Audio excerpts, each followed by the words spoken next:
पूर्व सरकार एएसओ चाकरी बिक्री होता बोली विधानसभा में मुख्यमंत्री वक्तव्य प्रसंग केवल एएसओ नुहे आरआई और अमीन चाकरी बिक्री होती अभियोग कर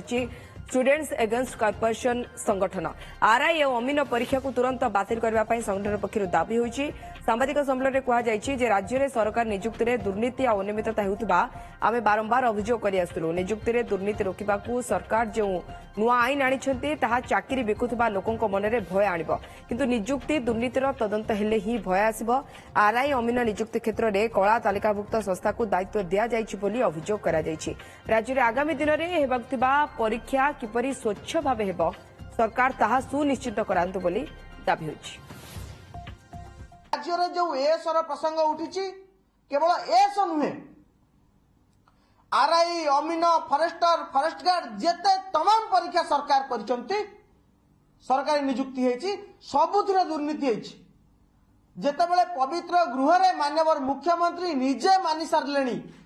कि दुर्नीति हेछि 30 लाख रे चाकरी बिक्री होउतला सेतेबेले आमे दाबी करूछु यार समूल तदंत हेउ एवं जो माने या पछरे अछंती जो माने या लिप्त अछंती